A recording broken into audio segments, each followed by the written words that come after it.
"You're fired, Rodriguez. Pack your things and get out of my hospital." The words hit me like a sniper's bullet, sudden, devastating, and from a direction I never saw coming.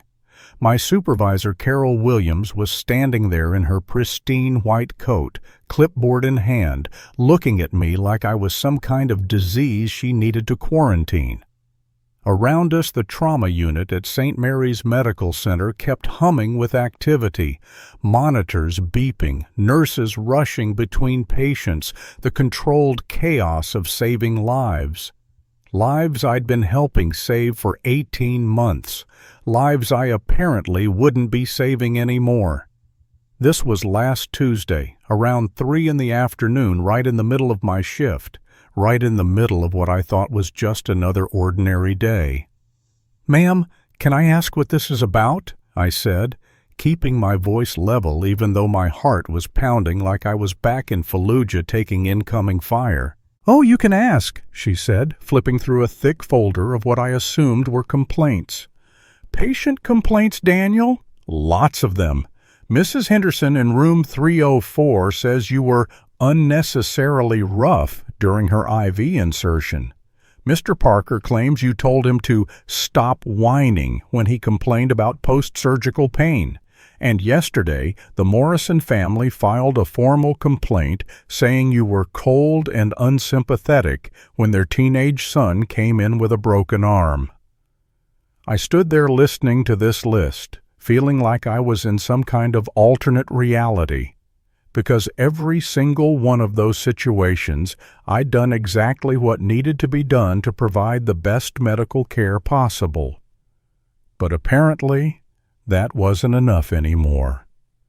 My name is Daniel Rodriguez, and I've been a registered nurse for 6 years now.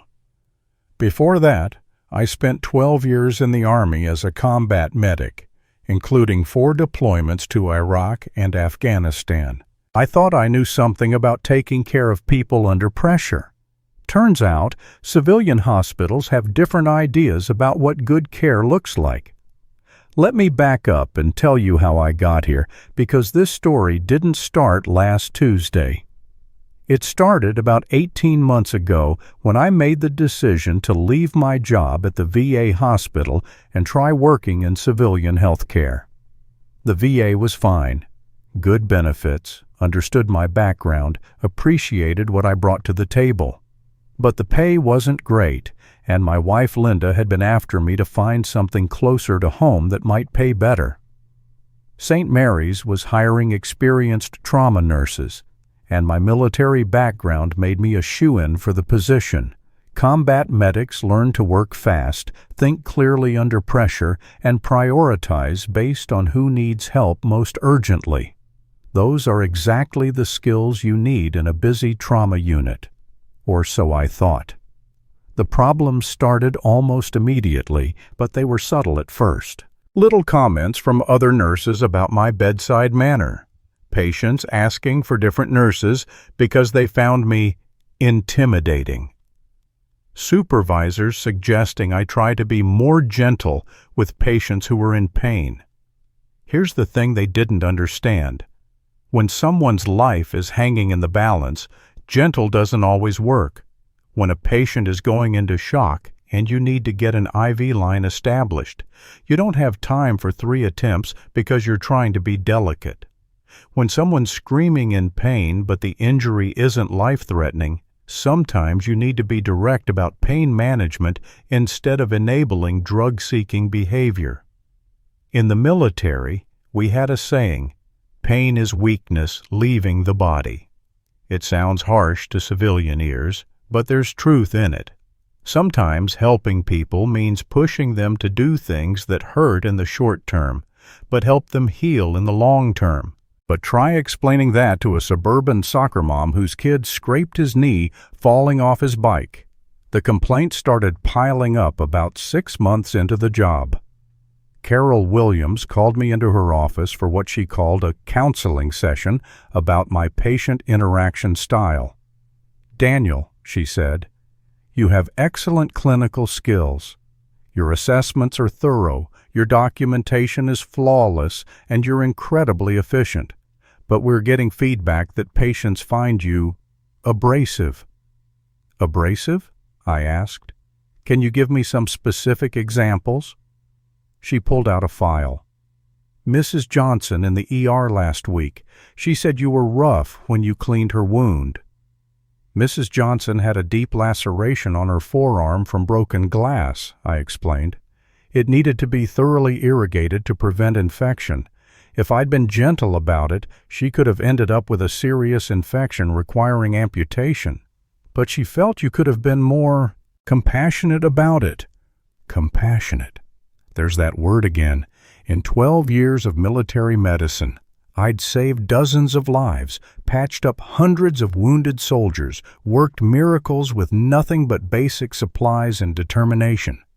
But apparently, I wasn't compassionate enough. "Ma'am," I said, "my job is to provide the best medical care possible. Sometimes that means doing things that are uncomfortable for the patient in the moment." "Your job," she corrected me, "is to provide excellent medical care while maintaining a positive patient experience. This is a customer service business, Daniel. Patients have choices about where to receive care." Customer service. Like we were selling hamburgers instead of saving lives. That conversation should have been a warning sign, but I figured I could adapt. I started smiling more, using softer language, taking extra time to explain procedures. It felt fake as hell, but I thought it might help. It didn't. The complaints kept coming. I was too direct with a patient who was clearly drug-seeking.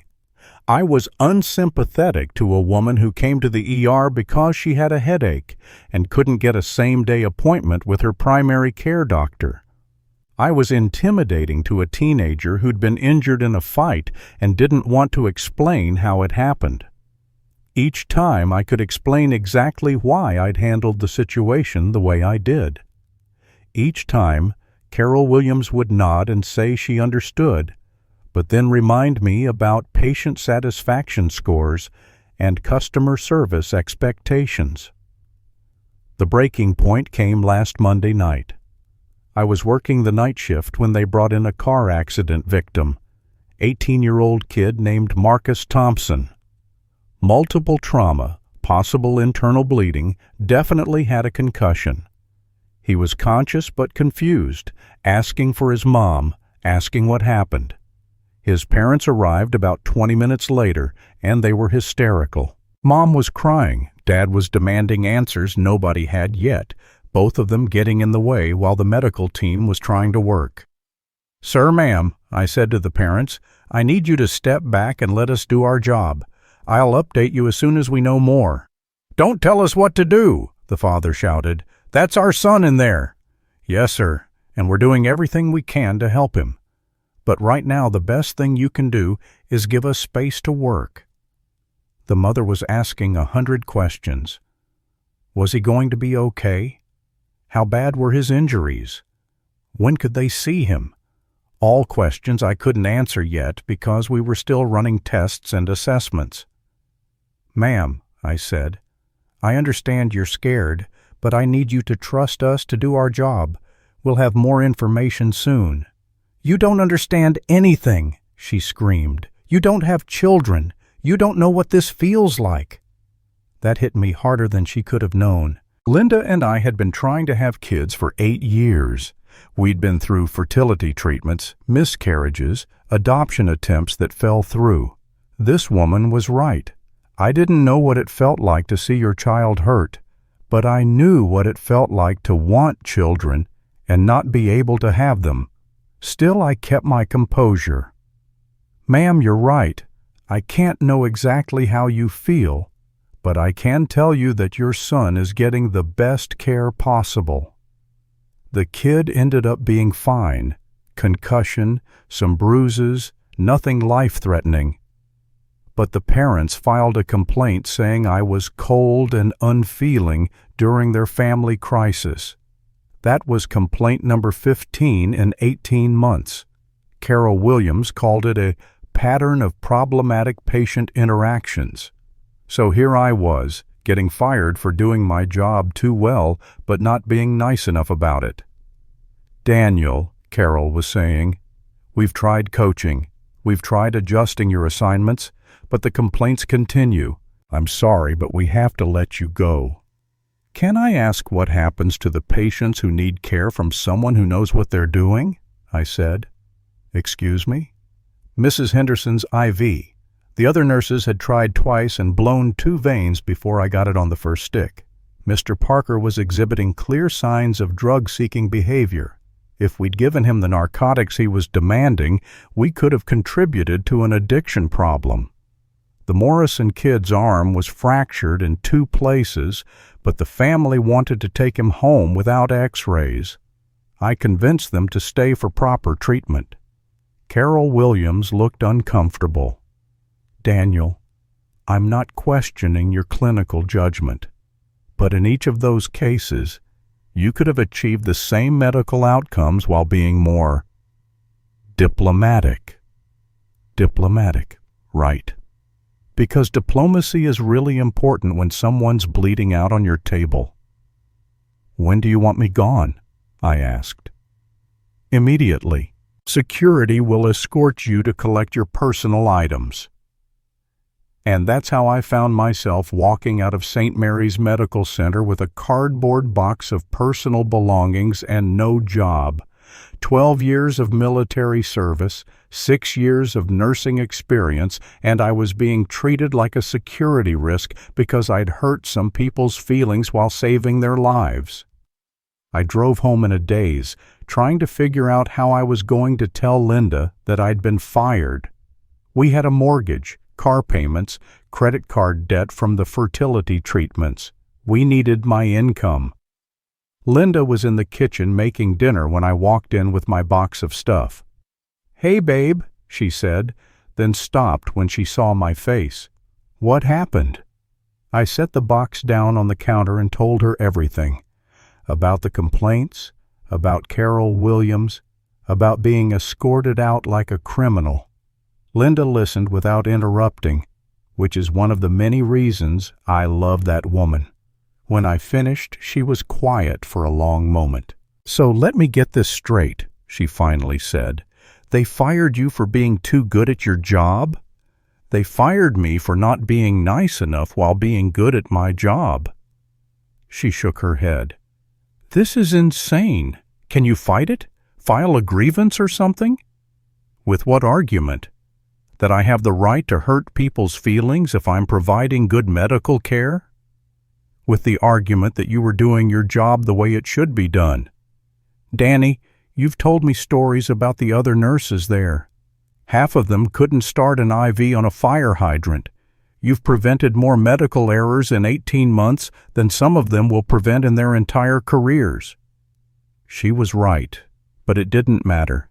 St. Mary's had made their decision based on patient satisfaction scores, not medical outcomes. That night, I couldn't sleep. I kept thinking about Marcus Thompson, the kid from the car accident. His parents had been angry at me for not being emotional enough during their crisis. But because I'd stayed calm and focused, I'd caught signs of internal bleeding that the ER doctor had initially missed. My cold assessment had probably saved that kid's life, but all they remembered was that I hadn't cried with them. The next few days were a blur of job searching and self-doubt. I applied to other hospitals, but word travels fast in the medical community. When potential employers called St. Mary's for references, they heard about patient interaction issues and complaints about bedside manner. 3 interviews, 3 rejections, all citing cultural fit or communication style concerns. By Friday, I was starting to think I might need to go back to the VA or maybe leave nursing altogether. Maybe Linda had been wrong about civilian health care paying better. Maybe some jobs are worth more than money. That's when my phone rang. "Is this Daniel Rodriguez?" The voice was unfamiliar, but there was something about the tone that made me pay attention. "Yes, this is Dan." Dan, my name is Dr. James Mitchell. I'm the Chief of Surgery at Presbyterian General. I was wondering if we could meet for coffee. I have a proposition for you. My stomach dropped. Here it comes, I thought. Another doctor who'd heard about the complaints, ready to lecture me about bedside manner, or maybe warn other hospitals about the problem nurse from St. Mary's. I'm sorry, Dr. Mitchell, but I'm not sure what this is about. I didn't apply for any positions at Presbyterian. No, you didn't. But I heard about your situation at St. Mary's, and I wanted to talk to you about it. My heart was pounding now. This was it, the final nail in the coffin of my nursing career. If this is about the complaints, it's exactly about the complaints, he said, and I could hear something in his voice that I couldn't quite identify. Can you meet me tomorrow morning, say 9 o'clock at the Starbucks on 5th Street? I almost said no. Hell, I wanted to say no. I was tired of explaining myself, tired of defending my approach to patient care, tired of being treated like a failure for doing my job the way I'd been trained. But something in his voice, was it respect, made me curious despite myself. Sure, I said, though my hands were shaking as I held the phone. 9 o'clock. Dr. Mitchell was easy to spot. Tall, gray-haired, wearing scrubs like he'd just come from surgery. He stood up when he saw me, extending his hand. Dan Rodriguez, Jim Mitchell. Thanks for coming. We got our coffee and sat down at a corner table. Dr. Mitchell studied me for a moment before speaking. Tell me about Marcus Thompson, he said. I blinked. I'm sorry? The car accident victim from last Monday night. Tell me about your assessment and treatment. How do you know about Marcus Thompson? Because he's my nephew, Dr. Mitchell said, and because his parents have been telling everyone who'll listen about the rude nurse who didn't care about their feelings. My stomach dropped. This was it. Another doctor who'd heard the complaints and wanted to lecture me about bedside manner. Dr. Mitchell, I can explain. He held up a hand.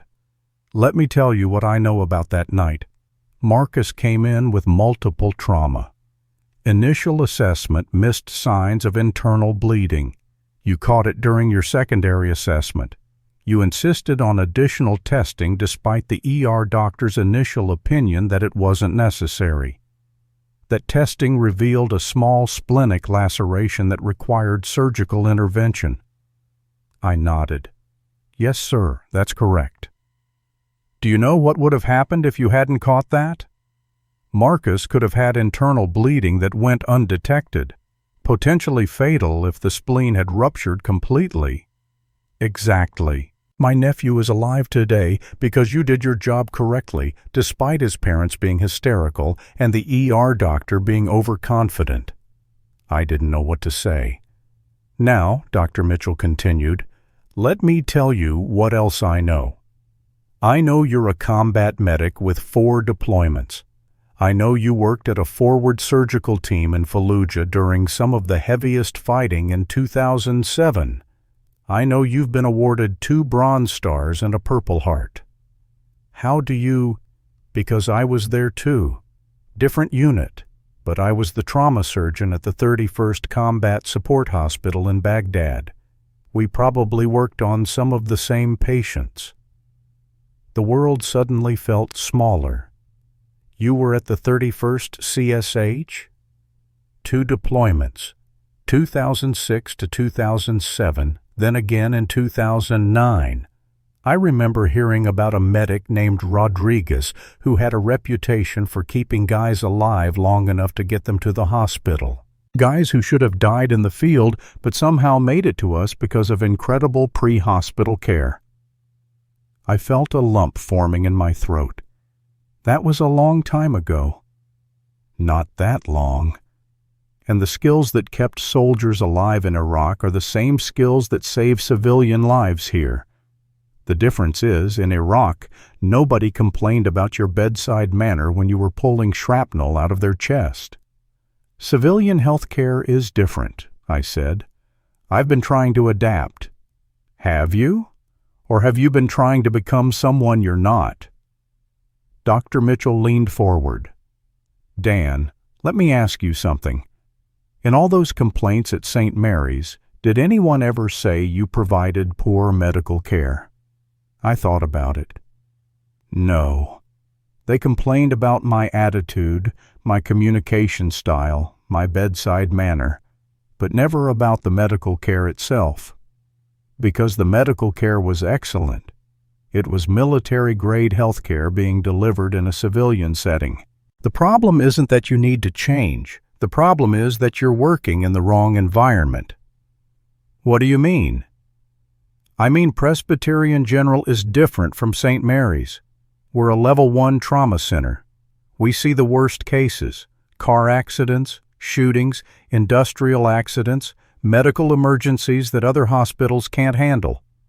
When someone comes through our doors, they're usually not worried about whether the nurse smiled enough. They want someone who knows how to keep them alive. He paused, drinking his coffee. I've been watching your work from a distance ever since Marcus's accident.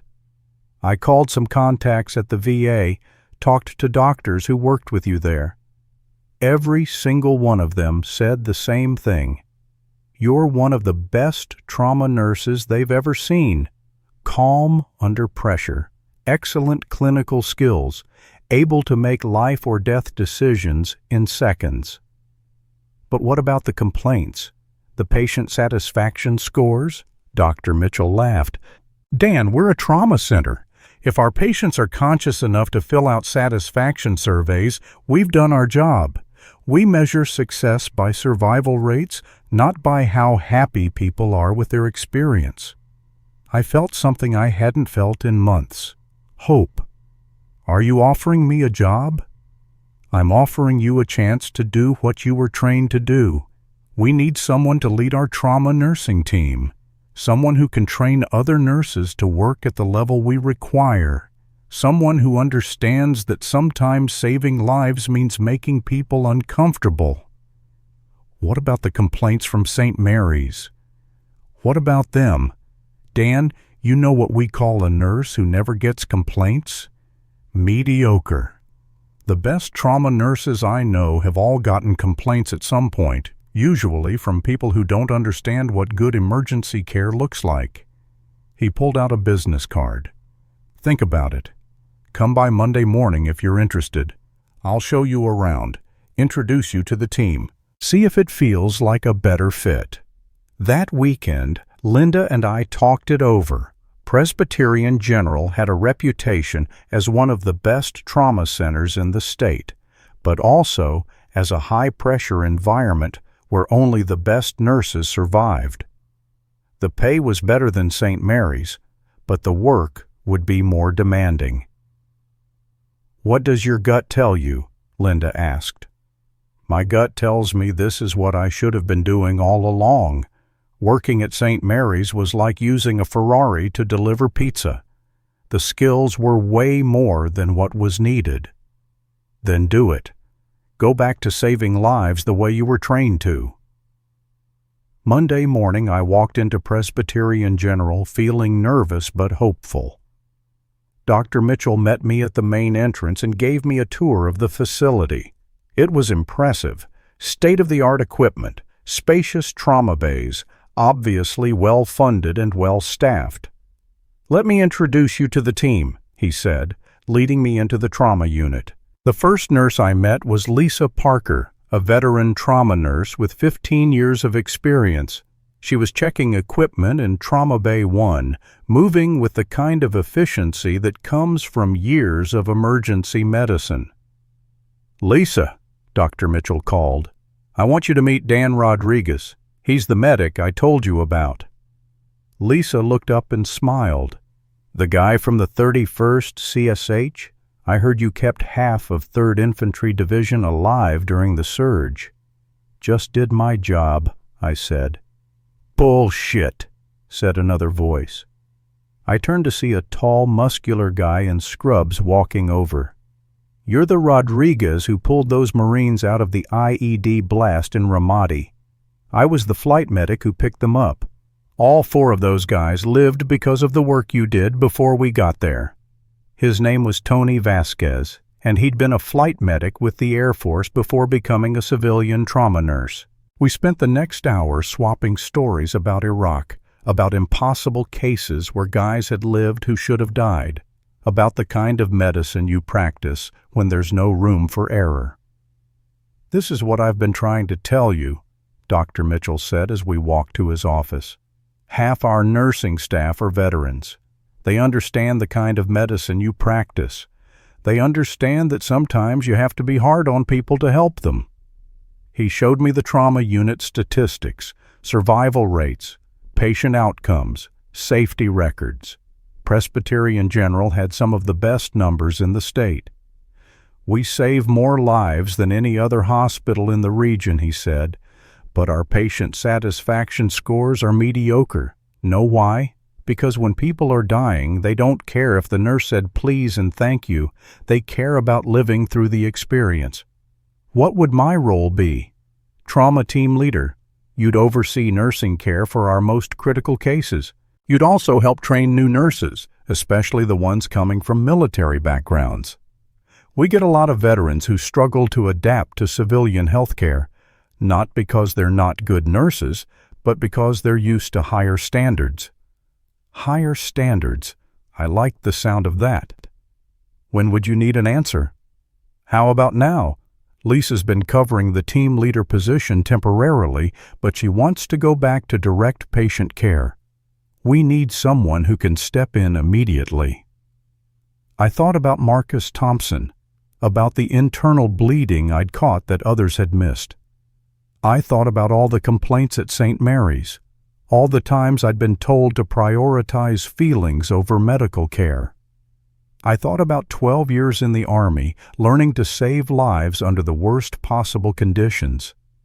When do I start? Tomorrow, if you're ready. That first week at Presbyterian General was like coming home. The pace was faster, the cases more complex, the stakes higher. But the team understood what we were doing. When I told a patient to stop moving during a procedure, nobody complained about my tone. When I insisted on additional testing despite a patient's protests, other staff backed me up because they trusted my judgment. The difference was immediately apparent in the cases we handled. Multiple trauma from car accidents, industrial injuries, cardiac emergencies, situations where seconds mattered and there was no time for extended bedside manner. My second day, they brought in a construction worker who'd fallen from scaffolding, multiple fractures, possible spinal injury, going into shock. His wife was screaming, his co-workers were trying to explain what happened, and the patient was asking for pain medication. "Ma'am, I need you to step back," I told the wife firmly. "Sir," I said to the patient, "we're going to give you pain medication, but first I need to assess the extent of your injuries. I need you to stay very still. No complaints. No hurt feelings." The wife understood that I was trying to help her husband. The patient followed instructions because he could tell I knew what I was doing. The medical team worked together efficiently because everyone trusted everyone else's expertise. We stabilized the construction worker, identified a potential spinal injury, and got him to surgery within 40 minutes of arrival. He made a full recovery. 3 weeks in, Dr. Mitchell called me into his office. "How are you settling in?" he asked. "It feels right," I said, "like this is what I should have been doing all along." "The team thinks so too. Lisa says you've already improved their response times on critical cases. Tony mentioned that you caught a medication error that could have been serious." "Just doing my job." That's exactly what I wanted to hear. "Dan, I want to talk to you about expanding your role. We're starting a new program, military transition training for veteran nurses. Help them adapt their military medical skills to civilian trauma care without losing what makes them effective. I'd be interested in that. Good, because I think you'd be perfect for it. You've been through the transition yourself. You understand both sides of it. Over the next few months, I threw myself into the new role, training veteran nurses, leading the trauma team, working the kind of cases that reminded me why I'd become a medic in the first place. The work was demanding, but it was fulfilling in a way that St. Mary's had never been. The breakthrough came about 6 months after I'd started at Presbyterian General. A multi-vehicle accident on the interstate brought in 5 critical patients simultaneously, the kind of mass casualty event that tests every system a hospital has. I was coordinating triage, directing patients to appropriate trauma bays, making split-second decisions about priority and resource allocation. It was controlled chaos, but it was the kind of chaos I'd been trained for. One of the patients was a woman in her 40s with severe internal injuries. The ER doctor wanted to focus on her more obvious external trauma, but something about her vital signs concerned me. "Doc," I said, "I think she's got internal bleeding, abdomen's getting distended, blood pressure's dropping despite fluid resuscitation." "Rodriguez, her external injuries are more obvious. Let's focus on what we can see." "Sir, with respect, I've seen this before. We need to get her to surgery now." The doctor hesitated, then looked at my face. Whatever he saw there convinced him. "Okay, call surgery. Tell them we're coming up with a possible internal bleed." In surgery, they found a lacerated liver that would have been fatal if we'd waited another 30 minutes. The woman lived because I'd pushed for immediate surgical intervention despite the doctor's initial assessment. After the shift, Dr. Mitchell found me in the break room. "Hell of a night," he said. "Just another day at the office."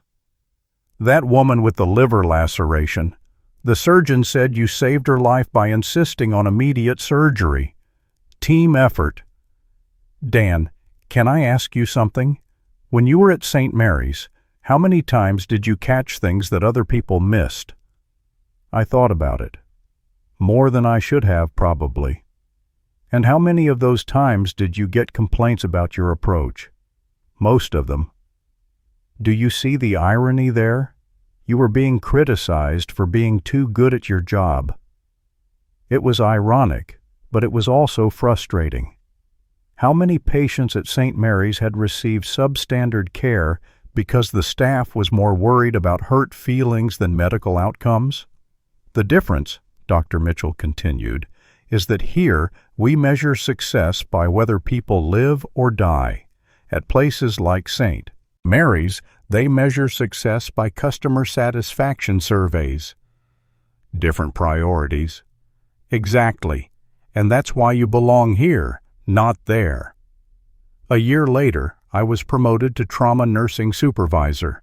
My job was to oversee the entire nursing staff for the trauma unit, develop training protocols, and ensure that our standards remained at the highest level possible. The Veteran Transition Program had grown to include nurses from all branches of the military. We were helping former medics, corpsmen, and flight nurses adapt their skills to civilian trauma care while maintaining the edge that made them effective. One of my new trainees was a former Navy corpsman named Sarah Mitchell, Dr. Mitchell's daughter, as it turned out. She'd done 2 deployments with the Marines in Afghanistan and was struggling to adapt to civilian nursing. "The patients here complain about everything," she told me during a training session. "In Afghanistan, if someone was hurt, they were grateful for any medical care they could get. Here people complain if you don't smile enough while you're starting their IV." "I know exactly what you mean," I said. "When I first transitioned to civilian health care, I made the mistake of trying to be someone I wasn't, trying to prioritize feelings over medical care." "How did you figure it out?" I found the right environment. Not every hospital is the same. Some places understand that the best medical care isn't always the most comfortable medical care. Sarah nodded. It's just frustrating. I know I'm a good nurse. I saved lives in Afghanistan, but here I feel like I'm failing because some patient complained that I was too direct when I was explaining their treatment. You're not failing. You're just in the wrong place. The skills that made you a good Navy corpsman will make you an excellent trauma nurse. You just need to find an environment that values those skills. 6 months later, Sarah was one of our top trauma nurses. She'd learned to channel her military training into civilian healthcare without losing the edge that made her effective. That's when I realized what my real purpose was. Not just to be a trauma nurse, but to help other veterans make the transition from military to civilian healthcare, to show them that they didn't have to choose between being good nurses and being true to their training. The program expanded again. We started partnering with other hospitals, sharing our training protocols, helping them integrate veteran nurses more effectively. We developed metrics that focused on medical outcomes rather than just patient satisfaction scores. 2 years after starting at Presbyterian General, I got a call that changed everything. Dan Rodriguez, this is Colonel Patricia Hayes, Chief of Nursing at Walter Reed Medical Center. I've been hearing about your veteran transition program. We'd like to talk to you about bringing it to military hospitals nationwide. Walter Reed wanted to license our training program for use throughout the military medical system. They'd seen the results: veteran nurses who were more effective, hospitals with better patient outcomes, reduced turnover among military-trained medical staff. This could help thousands of veterans transition to civilian health care, Colonel Hayes explained during our meeting. Your program seems to bridge the gap between military medicine and civilian patient care. The key is finding the right environment, I told her. Not every veteran nurse is going to thrive in every hospital. Some places prioritize customer service over medical excellence. Veterans need to work in environments that value their skills. Exactly. That's why we want to expand this program. Help veterans find the right places to work, and help hospitals understand how to utilize military-trained medical professionals. The program launch was scheduled for the following year.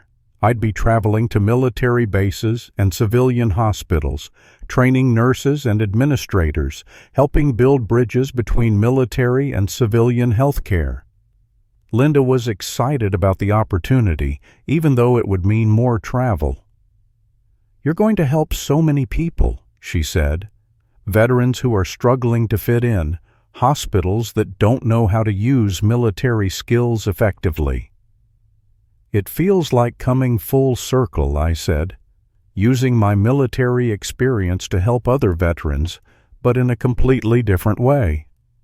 The night before the program launch, I was thinking about my journey from St. Mary's to Presbyterian General to Walter Reed, about Carol Williams and her customer service priorities, about Dr. Mitchell and his focus on medical outcomes, about all the veteran nurses I'd worked with who'd struggled to find their place in civilian health care. I thought about Marcus Thompson, the car accident victim whose internal bleeding I'd caught despite his parents' complaints about my bedside manner. He'd graduated from high school a few months earlier, headed to college on a football scholarship. He probably didn't even remember the rude nurse who'd saved his life. That's okay. I didn't do it for recognition. I did it because it was my job. The launch event was held at Walter Reed, with representatives from military hospitals and civilian trauma centers across the country. I stood at the podium, looking out at an audience of nurses, doctors, and administrators who were committed to improving veteran healthcare transition. Military medicine teaches you to prioritize based on who needs help most urgently, I began.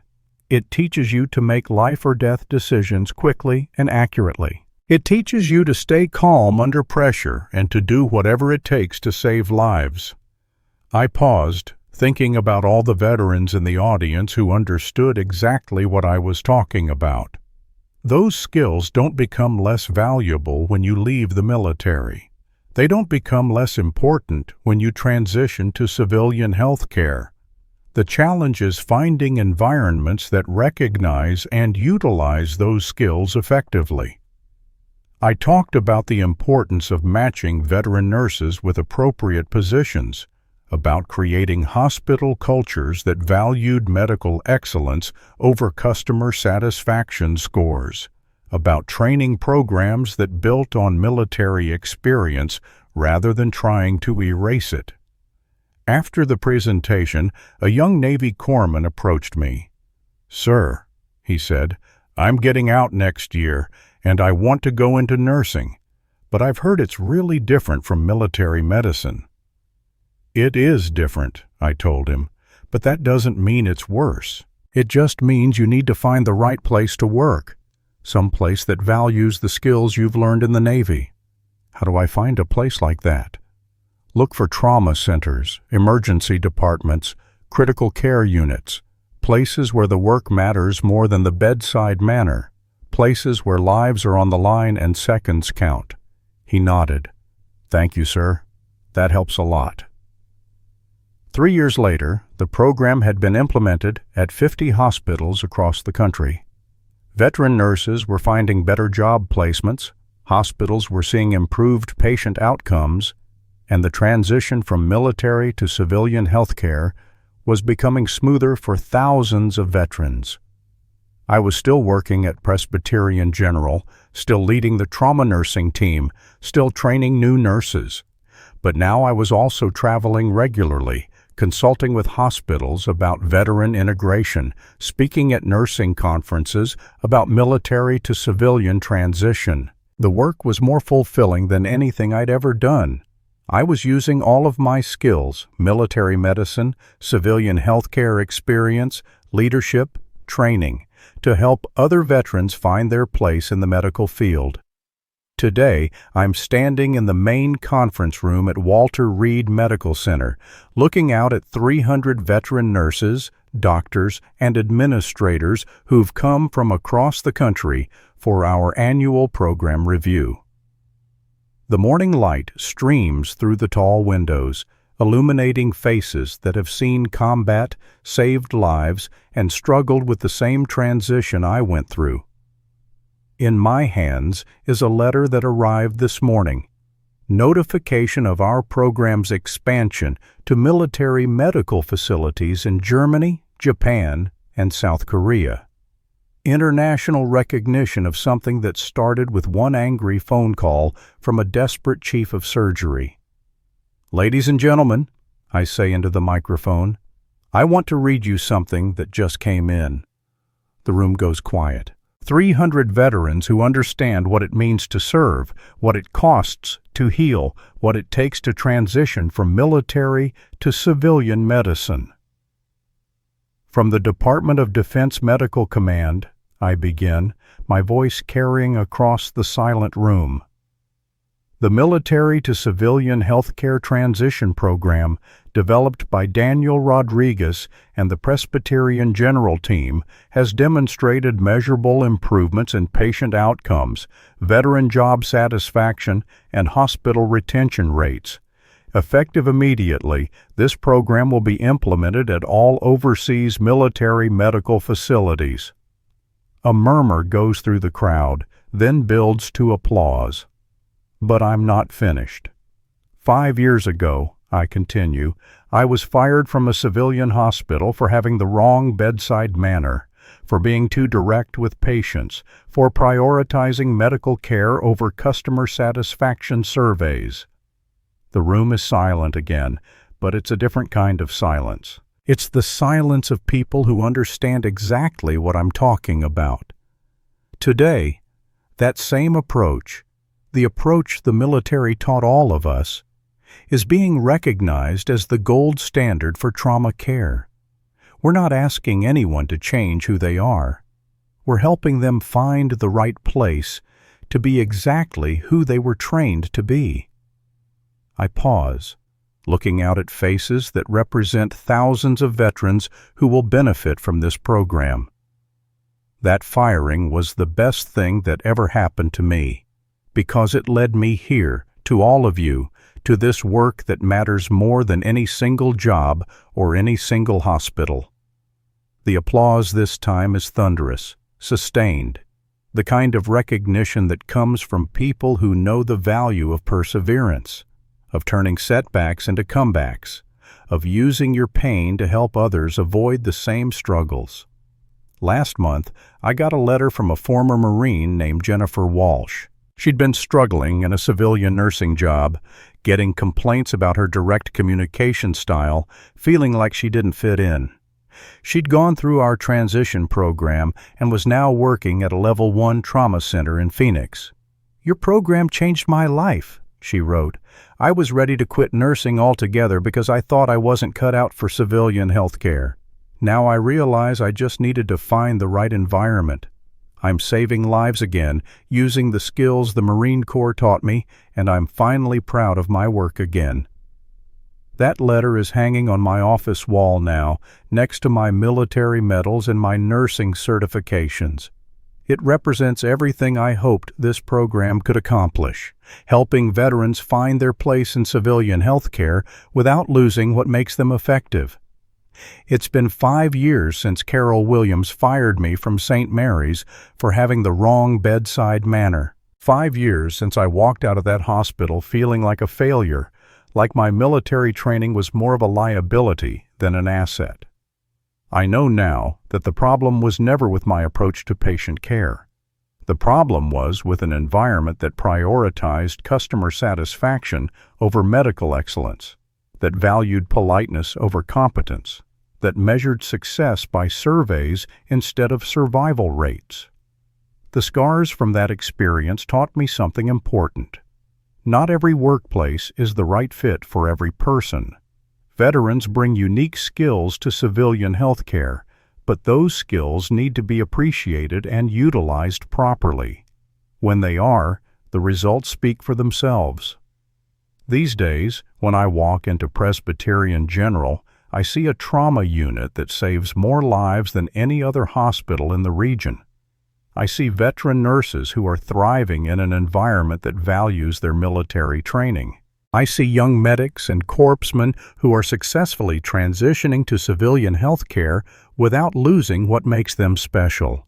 And sometimes, just sometimes, I think about Marcus Thompson and wonder if he knows that the rude nurse who didn't cry with his parents was the same person who caught the internal bleeding that saved his life. Probably not, but that's okay. I didn't do it for recognition then, and I don't do it for recognition now. I do it because it's my job. Because when lives are on the line, someone needs to be willing to make the hard choices, ask the tough questions, and prioritize medical care over hurt feelings. That's what military medicine taught me. That's what civilian trauma care requires. And that's what I'll keep doing for as long as people need someone who understands that sometimes the best care isn't the most comfortable care. Some patients will always complain about nurses who are too direct, too focused, too professional. But other patients, the ones whose lives hang in the balance, will live because someone was willing to prioritize their medical needs over their emotional comfort. And at the end of the day, that's all that really matters.